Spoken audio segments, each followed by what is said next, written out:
e os santificava. Levantava-se de madrugada e oferecia ao holocausto segundo o número de todos eles. Pois Jó pensava assim, olha o que ele pensava: talvez meus filhos tenham pecado e blasfemado contra Deus em seu coração. Jó não era ingênuo. Ele sabia que o maior perigo para os nossos filhos não está necessariamente fora de casa. O maior perigo não está necessariamente no mundo, como muitas vezes nós dizemos, é o mundo que é perigoso. Ele sabia que o grande problema era um coração fundamentado sobre desejos pecaminosos. Ele sabia que o maior problema era o coração. Nós achamos muitas vezes que se a gente colocar os nossos filhos dentro de uma bolha, o mundo não vai nos influenciar para o mal. Mas na realidade, a nossa maior preocupação, meus irmãos, tem que ser: onde está centrado o coração dos meus filhos? Por que meu filho está fazendo o que ele faz? Até mesmo quando ele é um instrumento na casa de Deus, ele faz porque ele ama a Deus ou ele ama ser visto? Ele ama a Deus, ele ama ali estar naquela posição de destaque. O coração, irmãos, é enganoso. E Jó percebia isso. Então a maior preocupação deles era: o coração dos meus meninos, porventura, não estão blasfemando contra Deus. Note que quando Jesus conta a parábola do filho pródigo, ele apresenta dois filhos. Nós temos a tentação de muitas vezes olhar para esse texto apenas com os olhos daquele menino que se desviou, que foi para fora, que abandonou a casa do pai, aquele menino que foi e gastou tudo dissolutamente, aquele garoto que largou, que estava na presença na casa do pai, mas que não tinha ali suficiência naquele relacionamento e resolveu experimentar coisas lá fora. E é claro que esse menino precisava conhecer Deus de modo profundo. Mas eu quero chamar a sua atenção para o outro garoto, que ficou dentro de casa, que não arredou o pé, mas que também não se relacionava com o pai. Estavam perdidos, dois perdidos. Um saiu e perdido fora, e um perdido dentro de casa. Que embora estivesse na casa do pai, não desfrutava dos bens do pai, do relacionamento com o pai, e assim estava perdido dentro de casa. Aí, irmão, você ficaria impressionado com a quantidade de filhos perdidos dentro de casa. Antigamente, meu pai chegava em casa e dizia: cadê os meninos? Está dentro de casa. Bom, eu estava tranquilo. Não tinha preocupação nenhuma. Porque todo o mal que a gente, porventura, pudesse padecer estava na porta de casa para fora. Mas hoje, com o acesso que muitos têm tido, às vezes o perigo mora, o maior perigo está com seus filhos numa tela, navegando e conhecendo o mundo, sem discernimento, sem orientação e sem supervisão. E aqui fica um chamado. É claro que a tecnologia é importante, é claro que é importante ter acessos, mas precisa ser orientado adequadamente. Observe, Jó não viu nenhum filho pecando. Ele não tinha provas que os filhos pecaram. Jó apenas conhecia a natureza do coração humano.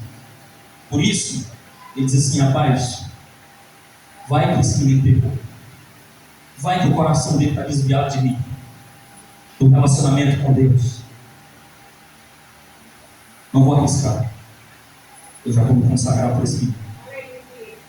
Irmãos, o altar é o lugar onde o pai luta as batalhas que os filhos às vezes nem sabem que existe. Ainda nem se atentou para essa realidade. É onde o pai dobra o joelho e diz: meu Deus, guarda, protege. Ou Senhor Deus, dá discernimento, se revela para o coraçãozinho dele, que ele possa te compreender, te entender, Senhor Deus. Senhor, vai preparando lá o futuro, Senhor. E é ótimo fazer essa oração, mas é preciso também abrir esse canal de diálogo para saber entender a fé que está sendo construída, discipular aquele coração. Então Jó entendia que havia coisas que somente Deus podia fazer. Tem coisas que o pai e a mãe conseguem, mas tem coisas que é só Deus. E nesse aspecto de se revelar a mente e ao coração dos filhos, pertence a Deus. É Deus que se revela. É Deus que abre o entendimento. Então nós não encontramos aqui Jó acumulando ouro para os filhos, dividindo fazendas e dizendo: botando bens nos nomes dos filhos. Mas mas nós encontramos Jó apresentando seus filhos diante de Deus. Me permita aplicar. Há problemas que o dinheiro resolve, mas há batalhas que apenas a oração e a intercessão pode mover a mão e o coração de Deus.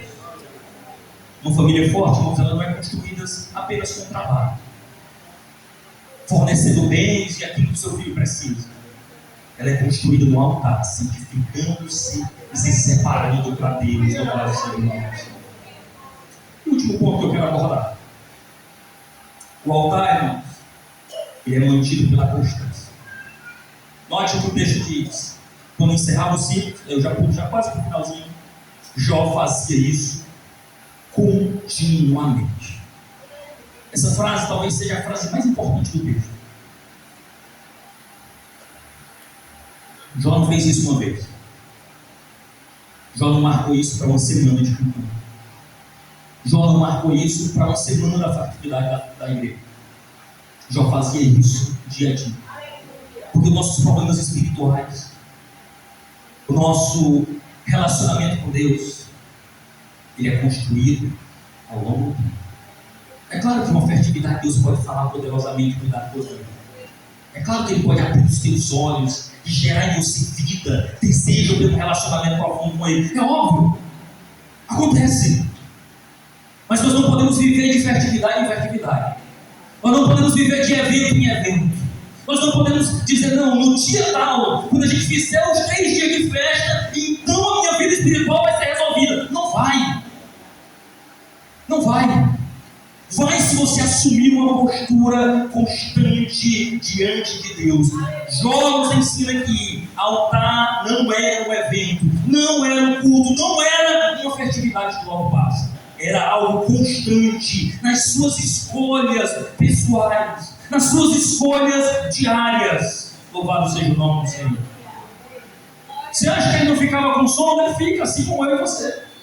Mas ele fez uma escolha, ele acordava cedo, sacrificava e intercedia. E então, o pastor resolveu? Não.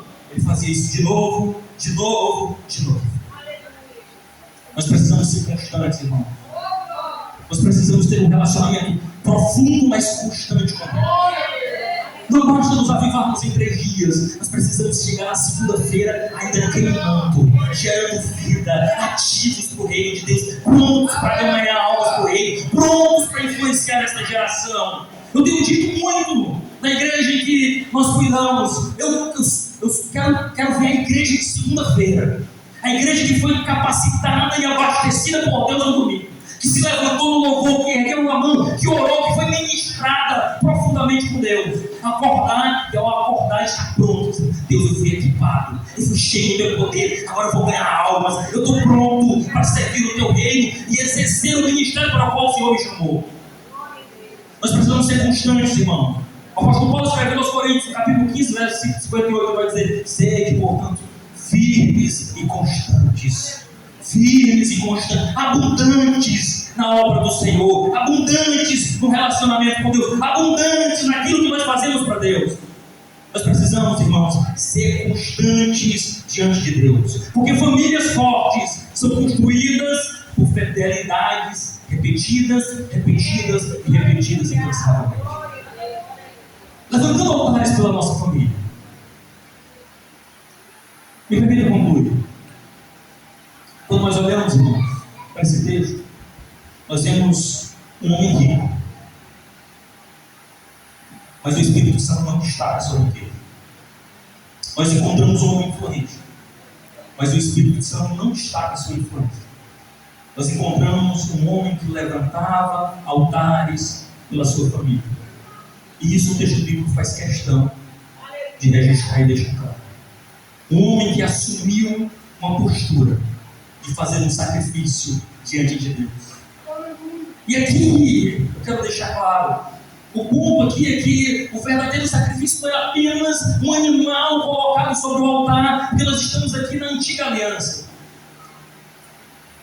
O verdadeiro sacrifício era o próprio Jó, levantando-se cedo, separando o tempo para Deus, intercedendo, consagrando seus filhos, vivendo uma vida para Deus.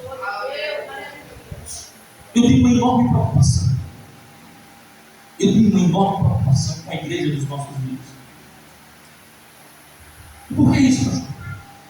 Porque muitas vezes nós recitamos versículos, nós conhecemos a Bíblia, nós sabemos até acerca do Evangelho, mas parece que nós ficamos no campo da teoria. Quando é para colocar este Evangelho em prática, nós somos muito negligentes. Parece que o Evangelho não nos afeta, não muda as nossas escolhas, não muda as nossas decisões, não muda os nossos relacionamentos.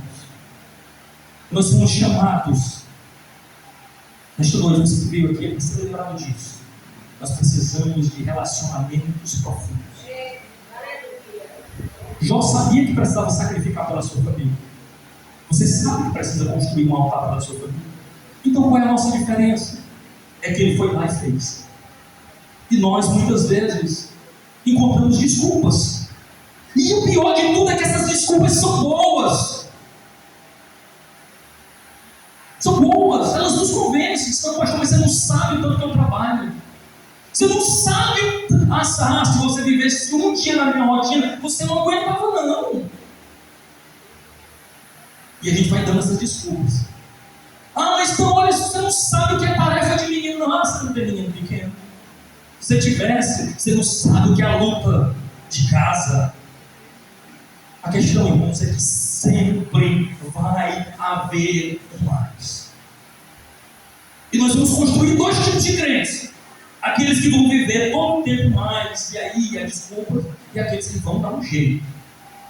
Porque entenderam quem Deus é. Entenderam que toda a sua produtividade, toda a sua dedicação não vale de muita coisa. Mas se ele tivesse reservado o tempo para Deus, ele seria muito mais produtivo, muito mais eficiente. O altar de Jó foi construído com amor, compromisso e devoção. Talvez hoje Deus esteja procurando pais, mães, avós, líderes, que tomem essa escolha, essa decisão pessoal. Minha casa terá um altar. Minha família será apresentada diante de Deus. Enquanto eu viver, eu levantarei altares por aqueles que Deus colocou sobre os meus milhares. Irmãos, porque famílias são transformadas quando alguém decide viver uma vida de sacrifícios a Deus. Talvez você me olhe e diga: ele está pregando aqui, e eu já afirmei com amizade de 21 anos com o Bruno. Mas a minha vida não começou há 21 anos atrás. Ela começou muito antes. Quando a minha mãe colocou seus joelhos em oração. Quando minha mãe orava, me levava com toda dificuldade para uma escola bíblica dominical, para uma culto à noite. Ela decidiu. Meu pai, embora filho de crente, hoje vive uma vida meio ramelada. Não congrega regularmente. Mas ela decidiu. Independente do independente. Independente se meu pai ia ou não, a estar diante de Deus, em oração, apresentando a sua família. Alguém se levantou. E se você está aqui hoje, é porque alguém lá atrás se levantou, te apresentou o Evangelho, viveu e levantou altares. Louvado seja o nome do Senhor. E aqui no contexto da antiga aliança, como eu já disse, era necessário sacrificar, matar um animal para perdão de pecados. Hoje você não precisa fazer isso. Hoje em Cristo nós temos perdão dos nossos pecados. Ele é um sacrifício perfeito, completo. Nós não precisamos mais sacrificar um cordeiro, um carneiro, um bezerro ou qualquer outro animal.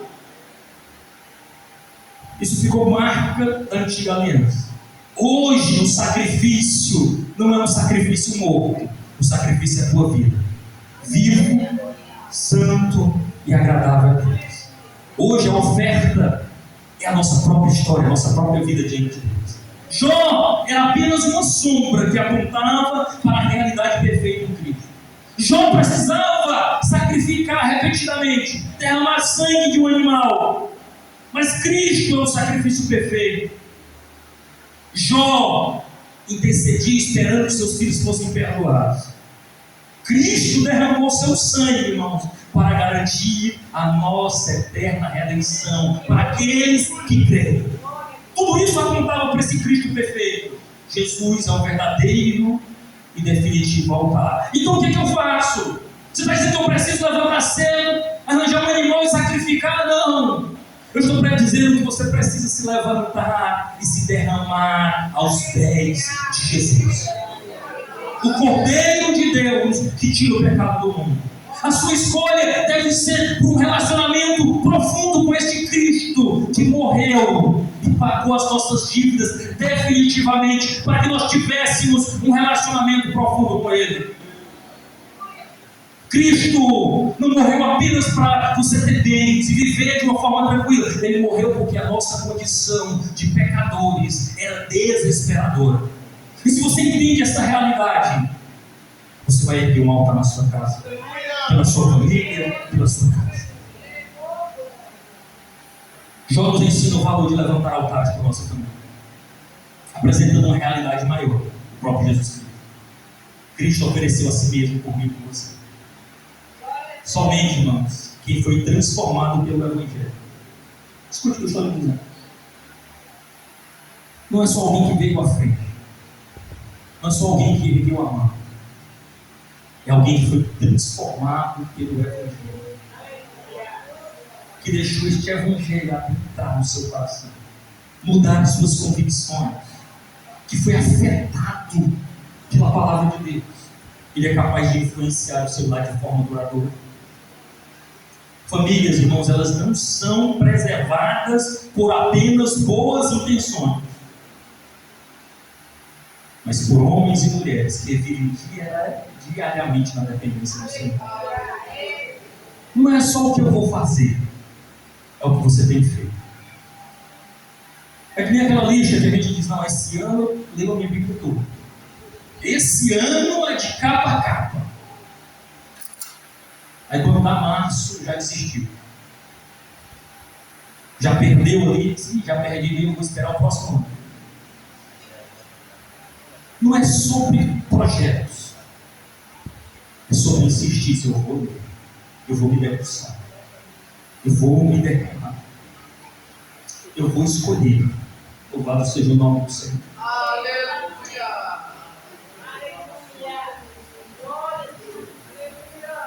Levantando altares por nossa família. Irmãos, isso parece apenas uma mensagem para um dia de festa.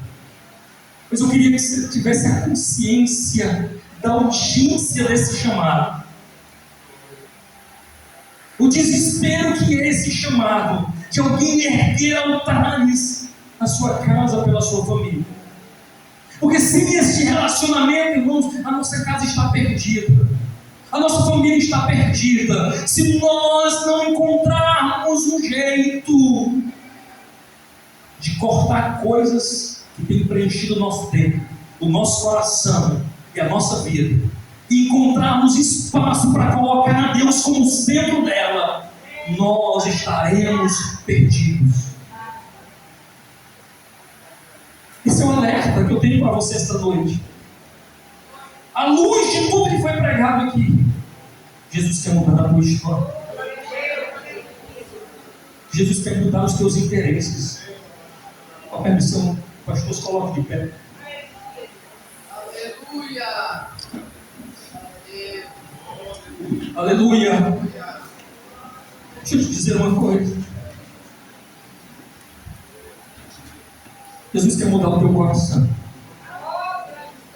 Mudar os teus interesses, mudar a tua mente, se revelar pessoalmente para cada um de nós. Mas o fato crucial é: eu não posso fazer isso com você. Eu posso até orar aqui, eu posso ministrar algo de Deus aqui nesta noite,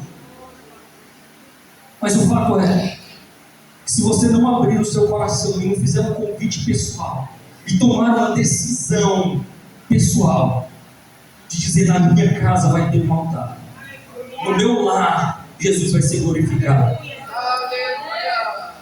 dentro da minha casa eu vou exercer este papel de apresentar a minha família para Deus, que eu não aceito perder nenhum para o inimigo das nossas almas. Se essa postura pessoal não for assumida, eu posso fazer dezenas de oração, não vai mudar nada. Agora, se você colocar no seu coração assim: Deus, a partir de hoje, Senhor, inspirado na temática desta festa, diante de tudo que foi ministrado aqui, eu entendi, Senhor, que o Senhor quer que eu me relacione de modo profundo contigo. Eu entendi, Senhor, o que era que Jó fazia, e eu quero me inspirar neste homem de Deus para fazer também na minha casa, no meu lar. Se você tomar essa postura e disser: Deus, eu estou assumindo um compromisso, não com o pastor pregou, não com o pastor presidente deste campo, mas com Deus, porque, irmãos, tudo que eu posso fazer é instruir. Eu digo sempre uma frase na igreja que eu pastoreio: meu papel é não deixar o povo pecar em paz. Meu papel é anunciar as verdades do Evangelho. Meu papel é dizer o que a Bíblia ensina. Mas eu não posso fazer por você. Eu não posso obedecer por você. Eu não posso marcar um dia para ir na sua casa e dizer: vamos construir um altar juntos. O que eu posso pedir é o Espírito Santo de Deus. Aleluia. Glória a Deus.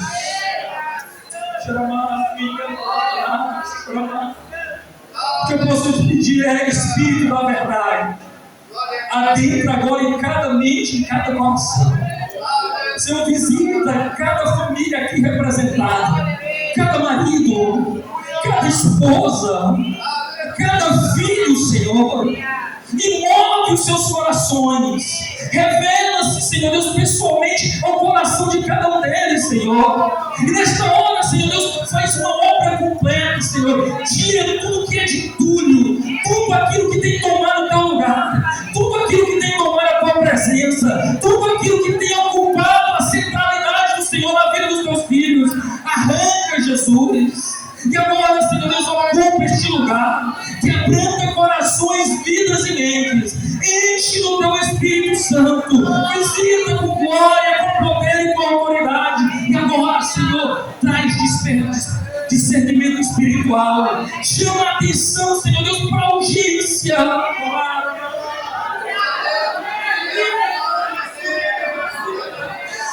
Oh Deus poderoso, Tu podes, Senhor, Tu podes, Pai, Tu podes. Se Tu quiseres, Jesus, Tu pode visitar, Senhor Deus, cada irmão do círculo de oração, cada jovem, cada senhor, cada senhora, que agora, Senhor Deus, terá uma postura diferente à luz da Tua palavra, porque compreenderam o Evangelho. Agora, Senhor Deus, eles não serão apenas ouvintes esquecidos, mas alguém que pratica, Senhor, alguém que faz, Senhor, alguém que se lança na Tua presença, Senhor Deus, construindo intimidade, construindo relacionamento, construindo, Senhor Deus, algo poderoso.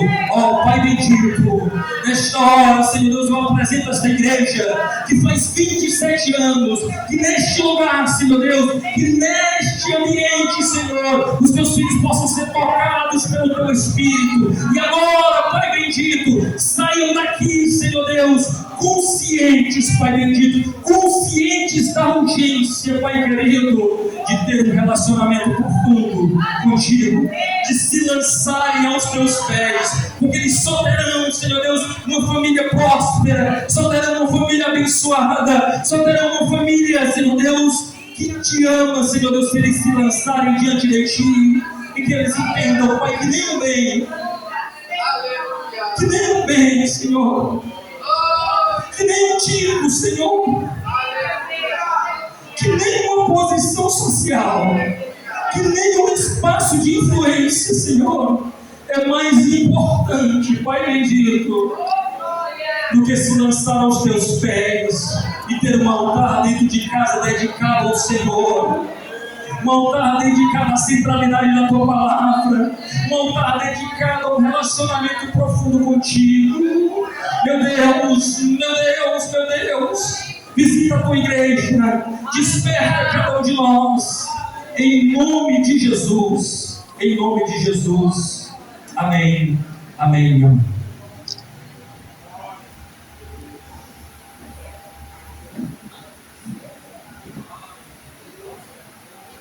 Louvado seja o nome do Senhor Jesus Cristo.